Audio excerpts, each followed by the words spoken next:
नमस्कार दोस्तों, हमारी YouTube चैनल में आप सभी का हार्दिक स्वागत है। दोस्तों, आज हम बात करने वाले हैं केदारनाथ में हुए महादेव के चमत्कार के बारे में। अगर दोस्तों आपको हमारी वीडियो अच्छी लगे तो लाइक करना ना भूलें और हाँ, कमेंट में ज़रूर लिखें हर हर महादेव। भगवान शिव के इस धाम में भक्तों की अटूट आस्था के पीछे यह है चमत्कार और पूरी घटना आपको हम सुनाएंगे। महादेव भगवान आशुतोष के बाहर ज्योतिर्लिंगों में से 11वें केदारनाथ में भगवान शिव का स्वयंभू लिंग स्थापित है, जहां यात्रा काल में बाबा केदारनाथ की पंचमुखी भोग मूर्ति की विशेष पूजा अर्चना होती है और मुख्य पुजारी द्वारा उन्हें प्रतिदिन बाल भोग लगाया जाता है। धार्मिक मान्यताओं के अनुसार केदारनाथ मंदिर आदि गुरु शंकराचार्य द्वारा स्थापित किया गया था। यह निर्माण कत्यूरी शैली में होना बनाया गया है।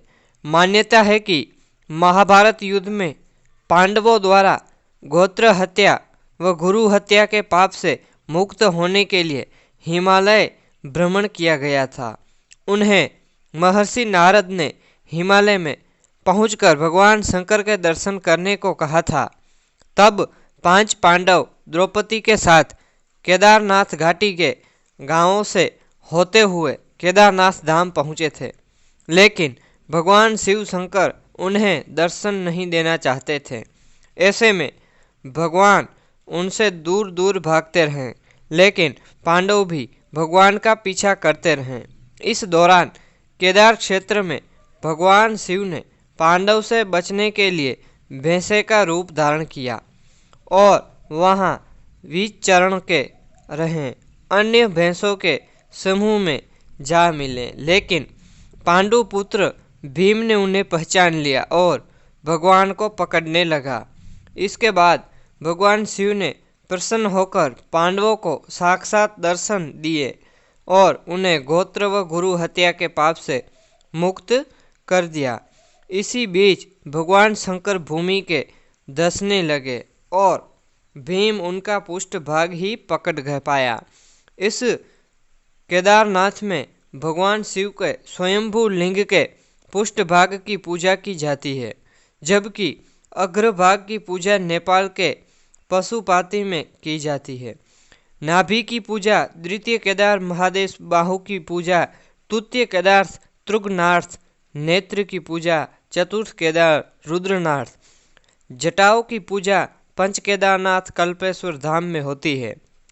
केदारनाथ में गर्भगृह के बाहर सभा मंडप में 5 पांडवों के साथ द्रौपदी की मूर्ति भी विराजमान है। केदारनाथ के रावल भीमाशंकर लिंग के अनुसार भगवान आशुतोष स्मरण और पूजा से भक्त सभी कष्टों से दूर हो जाते हैं और वे अपने जीवन में किसी भी प्रकार के पाप से भी मुक्ति हो जाती है। इसी तरह दोस्तों, दिल्ली में घटी एक घटना, जहां एक भरत नाम का एक इंसान रहता था। वो इंसान गायों को बड़ा मारता पीटता था, लेकिन एक दिन उसके खेत में गाय आ पहुंची। उसे बहुत ही गुस्सा आया और वो दौड़ते हुए उस गाय को मारने लगा और उसकी लाठी अचानक से गाय के माथे में लग गई। जैसे ही उसकी लाठी गाय के माथे में लगी तो गाय की तुरंत ही मृत्यु हो गई। इसी तरह उसने एक गाय को मारा। एक दिन वो अपने गांव से कहीं दूर शहर में जा रहा था और बीच में गायों का समूह आ गया।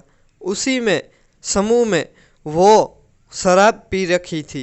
तब वो अपनी गाड़ी को कंट्रोल ना कर सका और उसी समूह के बीचों बीच अपना ट्रक को ठोक दिया और उसमें भी कितनी गायों की मृत्यु हो गई। लगातार से वो कितने गायों को मार चुका था और हाँ, वो शराब के साथ गायों का मांस भी खाता रहता था। ऐसे ही वो कितने मांस, मटन और गायों का खून कर दिया था, लेकिन उसे जरा भी मन पे नहीं थी कि मैंने इतने सारे पाप किए हैं। एक दिन उसके परिवार में उसके लड़के का अचानक से बेहोश हो गया। उसे अस्पताल में जल्दी से पहुंचाया। डॉक्टरों ने कहा कि तुम्हारा बच्चा जल्दी से ठीक नहीं हो पाएगा। अगर तुम्हारे पास ज़्यादा पैसे हो तो हम इसे आईसीयू में भर्ती कर देते हैं।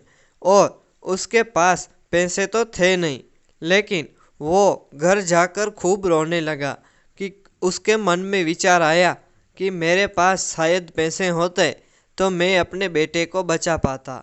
फिर अपने गांव के बाबा मंदिर में जो रहते थे उसके पास गए और कहने लगे, बाबा मुझे आशीर्वाद दो, मेरा बेटा बच जाए ताकि मैं अपना वंश आगे बढ़ा सकूं। बाबा ने कहा, तुम महादेव को प्रसन्न कर दो, महादेव तुम्हें जल्दी से पैसे का इंतजाम कर देंगे ताकि तुम्हारा बेटा बच जाए। वो भरत महादेव के मंदिर जाकर पहुंचा। जैसे ही मंदिर का दरवाज़ा खोला तो उसमें अचानक से करंट लगा। उसे लगा कि ज़रूर यहाँ पे कोई वायर खुला रह गया होगा, तो थोड़ी देर के बाद मैं मंदिर के अंदर जाऊंगा। जैसे ही दूसरे आदमी ने आकर मंदिर का दरवाज़ा खोला तो उसको करंट नहीं लगा। भरत सोच में पड़ गया कि यह चमत्कार लगता है मेरे साथ ही हुआ है। महादेव नहीं चाहते कि मैं अंदर आऊं। शायद महादेव मुझे माफ़ नहीं करेंगे। वो खुद सोचने लगा कि मैंने इतने सारे पाप किए हैं, इतने सारे गाय माताओं को मारा है, लेकिन अब मैं माफ़ी मांगना चाहता हूँ ताकि भगवान भोलेनाथ मेरे बेटे को ठीक कर दे। और हिम्मत जुटाकर वो मंदिर में घुस गया। मंदिर में जाकर ढूंढ ढूंढ के रोने लगा, हे महादेव मुझसे जो भी गलती हुई है उसे माफ़ कर दो और आइंदा मैं ऐसी कभी गलती नहीं करूँगा। महादेव के मंदिर में अचानक से तेज बारिश शुरू होने लगी। भरत समझ गया कि महादेव मुझे माफ़ नहीं करना चाहते। वो श्रावण मास में उपवास रखने लगा और महादेव को प्रार्थना करने लगा और मन में ही एक ही जाप जपता था कि हे महादेव मुझसे जो पाप हुए हैं उसे माफ़ कर दो। फिर वहाँ से वही बाबा गुजरे और बोलने लगे कि भरत बेटा तुम क्या कर रहे हो। भरत ने रो रो कर उसे कहानी सुनाई। तब बाबा ने कहा कि तुमने क्या पाप किया है। भरत ने कहा कि बाबा मैंने कितने गाय माताओं को मार दिया है। फिर बाबा ने उसे सुझाव दिया कि तुम केदारनाथ जाकर भगवान शिव महादेव को माफ़ी मांग लो, वो भोलेनाथ हैं, तुम्हें ज़रूर माफ़ कर देंगे। फिर भरत केदारनाथ की ओर निकल पड़ा। केदारनाथ पैदल पहुँचते पहुँचते वहाँ पहुँच गया। जैसे ही उसने आगे जाके पूछा कि उसी गणे वहाँ कितने बाबाओं थे जो अपनी ज़िंदगी की तपस्या कर रहे थे। एक बाबा को जाकर पूछा कि मैंने कितने गाय माताओं को मार दिया है, अब मुझे यहाँ पर क्या विधि करनी होगी। तब बाबा ने कहा कि तुम वह पर्वत चढ़ जाओ और महादेव स्वयं तुम्हें प्रकट होकर दर्शन देंगे।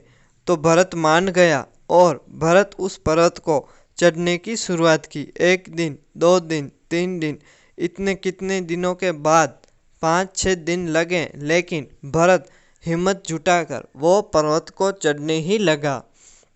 एक दिन वो पर्वत चढ़ गया, तब अचानक से हवाएं शुरू होने लगी और भरत घबराने लगा कि यहाँ क्या महादेव करेंगे। फिर अचानक से वह पर्वत के ऊपर से गिर पड़ा और उसकी हड्डी पसली एक हो गई। तब उसे बहुत ही अफसोस हुआ कि मैंने इतने गाय माताओं को मारा है, भगवान शिव मुझे माफ़ नहीं करेंगे। फिर वो वापस चला गया और उसे याद आया कि मेरा बेटा तो अस्पताल में है। वो जल्दी से अस्पताल पहुंचा। तब डॉक्टर को पूछा कि मेरा बेटा कैसा है। डॉक्टरों ने कहा कौन सा बेटा।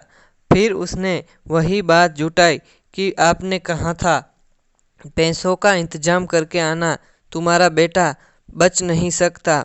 डॉक्टर बोले वो तो कब की, उसने छुट्टी ले ली, आपने फ़ी तो भर दी थी ना। फिर भरत को मन में सोचने लगा कि यह शायद महादेव का चमत्कार है, लगता है मुझे माफ़ कर दिया और मेरे बेटों की फी भी भर दी। कोई साहूकार आकर, कोई किसी भी रूप में आकर मेरे बेटे की जान बचाई होगी। आज से मैं कोई भी पाप नहीं करूँगा और श्रावण मास में उपवास भी रखूँगा और महादेव की धूमधाम से पूजा करूँगा। देखा ना दोस्तों, महादेव की इतनी तपस्या करने के बाद उसे जल्दी से इतने पापों से मुक्त कर दिया और उसके बेटे की जान भी बचा ली। अगर दोस्तों आपको हमारी ये वीडियो अच्छी लगी हो तो लाइक करना ना भूलें और हाँ, कमेंट में ज़रूर लिखें हर हर महादेव, हर हर महादेव।